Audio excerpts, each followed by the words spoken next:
بسم الله الرحمن الرحيم. الحمد لله رب العالمين. الحمد لله على نعمة الإسلام. الحمد لله على نعمة القرآن. الحمد لله على نعمة الزيارة رسول الله صلى الله عليه وسلم. الحمد لله على زيارة العمرة. الحمد لله على زيارة البيت الله. الحمد لله على كل حال، والصلاة والسلام على نبينا محمد وعلى آله وأصحابه أجمعين. يا أرحم الراحمين، يا أكرم الأكرمين، يا ذا الجلال والإكرام، يا حي يا قيوم. Yeryüzünü to'ldirgan to'p gunohlarimiz bilan seni baytingga mehmon bo'lib turibmiz. Allohim ko'targan bu qo'llarimizni bo'sh qaytarmagin. Allohim din islomga quvvat bergin. Musulmon bandalaring barchalarimizga omad bergin. Ya Rabbal alamin, o'zingni baytingga mehmon bo'lishlik sharafini o'zing nasib etding. Mezbonlarni eng mehriboni, eng go'zali, eng haqiqiy mezbon o'zingsan. Mehmonlarni eng sharaflisi, eng obro'lisi bu seni mehmonlaring.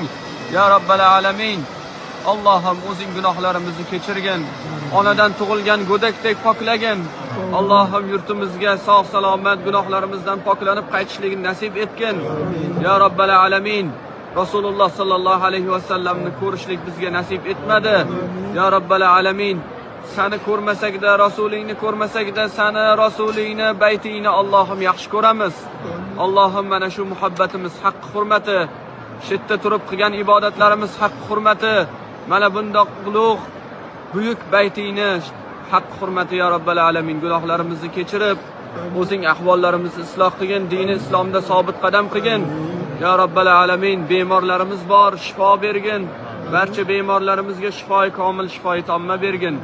Ya Rabbal alamin, farzand talab bandalaringga solih farzandlar ber.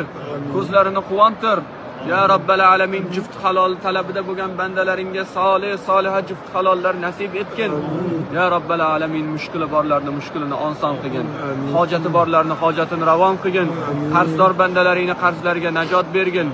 Ya Rabbal alamin, mana shu tashkilot Saxovat Travel firmasidagilarni Alloh tan jonlarini salomat qil. Muhtaram milliy boshi ustozlarimiz, qorakamiz, Bahodir qorakamiz, Jamshid hojakamiz barchalarini Alloh ikki dunyo aziz mukarram qilib, jannatda jamolingni beparda ko'radigan bandalaringdan qilgin.